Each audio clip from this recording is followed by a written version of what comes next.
Kia ora, welcome back to going through the video version of worksheets. Now we're going to do worksheet 2. And worksheet 2 is mostly about the tools that we find on the edit window toolbar. So starting off right at the top, starting from left to right, we've got the edit modes. So we're given the choice of slip mode, shuffle mode, spot mode, and grid mode. And there are two types of grid mode: relative grid and absolute grid. Probably the easiest thing to talk about to begin with is slip mode. Slip mode is free, unconstrained movement. So what that means is I can place the cursor anywhere on the timeline, and I can grab any object and I can move it around wherever I like. It's not snapping to the grid. If I make the grid a little bit bigger, so you can see I can put it in between grid lines, which is not something you can do when it snaps to the grid.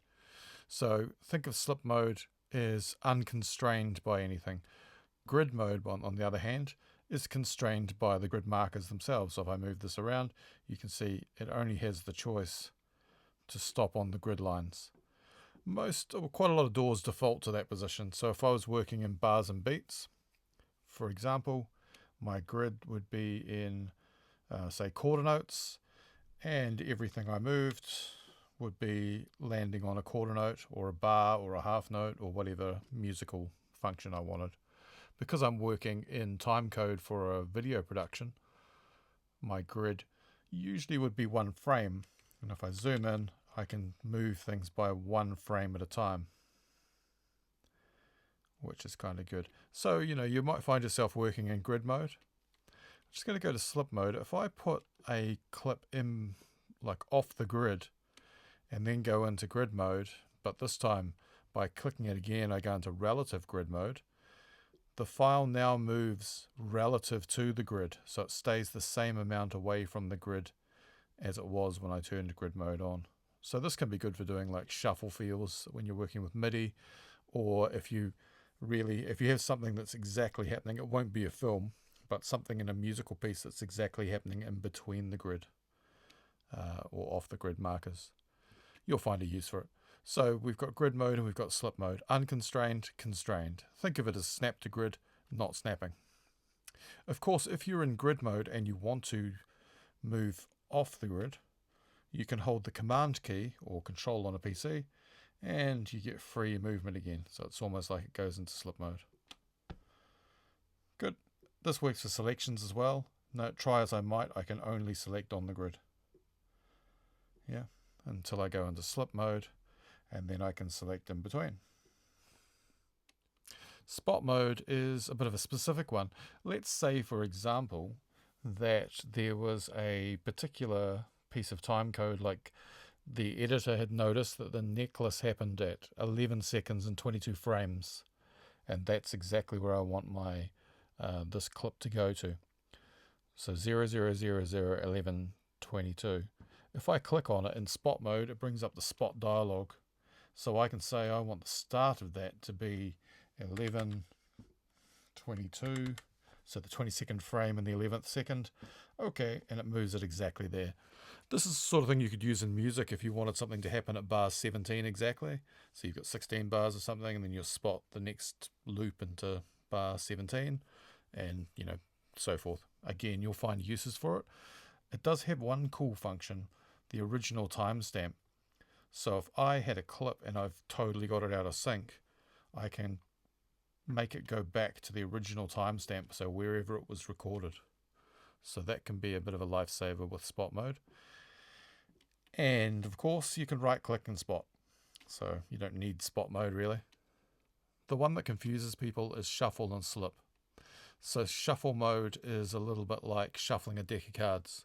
So when you pull a card out and you put it into place, it moves the other ones out of the way. So if I take this file here, I'm just going to go into slip mode actually. If I cut this piece of dialogue out, and then I cut this piece of dialogue out, and let's say I'll put that up onto here. And now I'm going to go into shuffle mode. If I was in slip mode, if I deleted this piece of audio, it leaves a hole, doesn't move anything around, right? If I'm in shuffle mode and I delete a piece of audio, notice how the whole track moved. Yeah, so it's shuffled back into place. It's actually easier to see it if I delete this part, and we'll see what happens to that audio.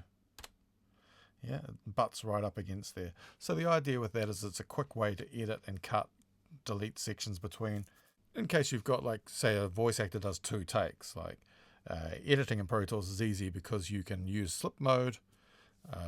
Editing in Pro Tools is easy because you can use shuffle mode to rebut things. And with that whole one line, you could actually cut the middle bit out so that the artist ended up saying, editing in Pro Tools is easy because you use shuffle mode. Cutting those lines together in one move. It's a bit dangerous though, because you notice how it moves things out of time and out of place, but everything else stays in the same place, so you've got to be very careful.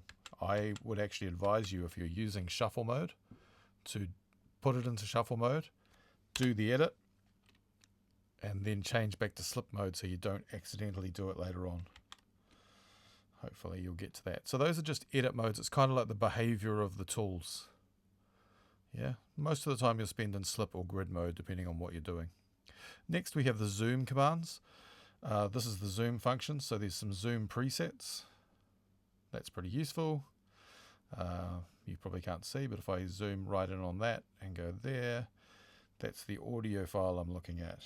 Yeah, I can also increase the amplitude, magnify the amplitude.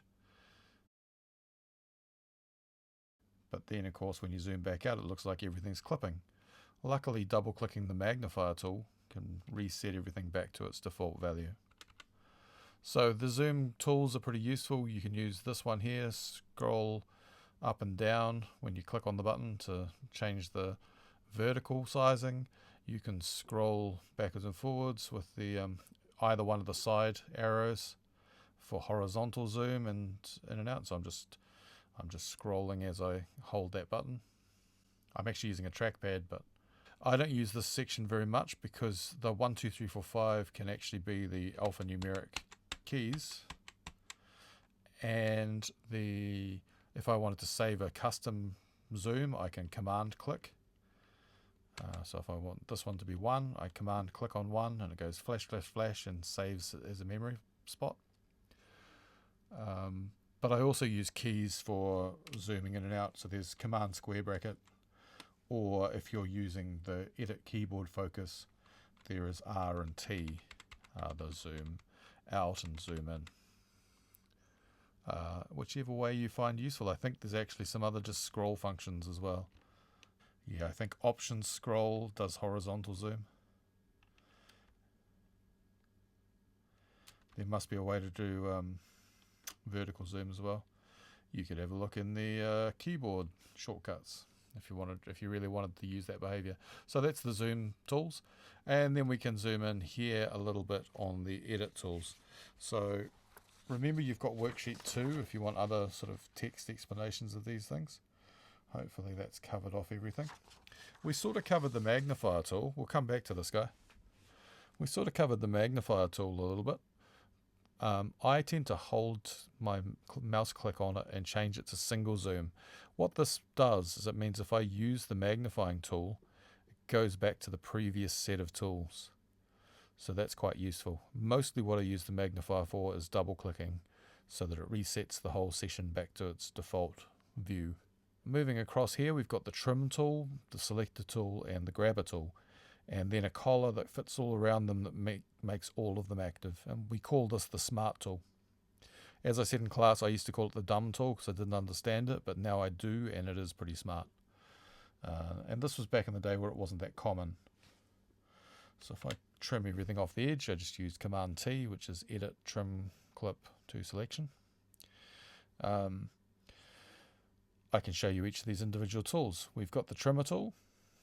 So I can, if I've deleted something, I can trim it shorter or I can trim it back longer, and provided that stuff has been recorded. That works both ends, obviously. So I can trim, make things longer and shorter. I've got the selector tool, which allows me to select. So you can see it's just going around going, yep, selecting that. If I drag across tracks, it selects across tracks.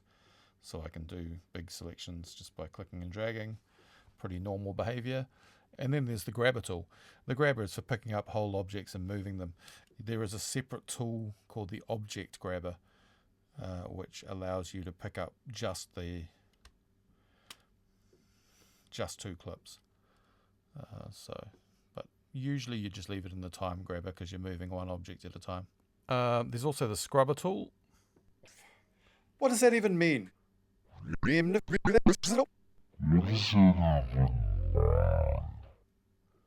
So the scrubber tool is like an old tape machine where you use it to find audibly the start of things. It's quite good for editing, for finding clicks. So if there was a tiny little click, sometimes it's the easiest way to zoom in on it. So that's what the scrub tool's for. And the pencil tool is used for writing automation. You can actually zoom into a waveform level and draw out clicks. Just be careful with that because it's a destructive process. You can undo at the time, but if you save and quit and then come back to it, it's rewritten over it. So use the pencil tool with care, and I'll show you in another video how to use that well.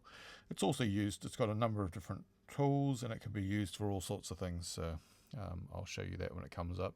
If you start getting into MIDI production, it's really good for step writing. It's got a few shortcuts in that sense. But let's circle back to the Smart tool when you've got all three, because if you understand this, and it's pretty normal behavior now, I think, but it can be frustrating if you don't know a couple of rules. So obviously the Smart tool is the trimmer and the selector and the grabber tool, and it's contextual as to where on a clip you grab it. So if I grab it at the top, it's a selection tool. That just allows me to select over. If I try and do a select down on the bottom half, it's the grabber tool. So it's frustrating because it becomes the object grabber. So select or grab. If you've got the select tool, you can double click and that selects the whole object, just like you clicked on the grabber tool. But if you want to move it, you can't use the selector because as soon as you click to move it, it becomes a selection. So selector in the top half, grabber in the bottom half. When you get to the edges, it becomes the trimmer. So once again, we can trim things. And if you go to the top of the edge, it becomes the fade tool. So we can do fades in and out. Just quick grab and drag. If this was actually two files and I was joining them together, down at the bottom of the join is where I can get the crossfade tool.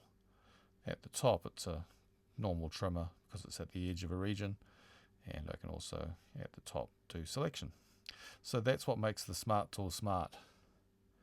If you want the scrubber, you can hold Control. Yes, thanks for clearing that up, Claire. As you can see, the Smart tool does most of the functionality. I'm just going to undo my way through there so I don't destroy my session. And that is essentially the edit tools. We've got the trimmer, the selector, the grabber, and the Smart tool on the worksheet. I might have given you some extra information there. And so finally we just have to look at the counter displays and the grid and nudge values, which is pretty easy. So the counter displays and the grid and nudge values, I'll go through these other bits. There's some other tools. There's the zoom toggle. There's the tab to transients. That's the link, edit and playback timeline. That's linking the edit and track button. This is the insertion follows playback button. And these are all just changing slight behaviors of very specific tools. So I'll go through these in another class, but for the purposes of the everyday use of Pro Tools, pretty much just using these tools, maybe the zoom features and the edit modes are enough. If we look at the counter section, there's a really good graphic in the worksheet that sort of points out everything, but essentially, just to round it up, this is your main counter. You can actually have a sub counter as well. Sometimes if people are working in music, they'll have bars and beats and then minutes and seconds so that they can see how long a song is and work in it in a musical framework. If I'm working with time code, I don't really see any advantage of any of the others, so I'll quite often not have a sub counter there's actually a little cursor indication, so it tells you where on the time code your cursor actually is. That can be quite good if you need to be exact about something. And the grid and nudge values, as we talked about in class, are just a way to set the behavior of both your grid and your nudge. So grid is obviously when you drag and drop or make a selection. So if I zoom in on my one frame grid, we can see it's snapping to the grid. It's set to one frame, just like the nudge. So both nudge and grid are set to one frame because I'm working in frame by frame video. Follow main timescale means that the grid actually changes when you change your counter. And remember in class I talked about how you can just change your counter value by clicking on a different ruler. Whatever ruler is highlighted becomes your main counter. So if I want time code, notice the grid was changing when I went to minutes and seconds or bars and beats. Nudge is also doing the same thing. Yeah. So whatever my time scale is, I'm working in that time scale. Let's go back to time code. One frame. Good. Let's talk about nudge a little bit. It's moved with the plus and minus on your numeric keypad. So as I click a plus or a minus on the number pad, it moves. Minus moves it backwards to the left, plus moves it forward to the right, and it just goes by one nudge value.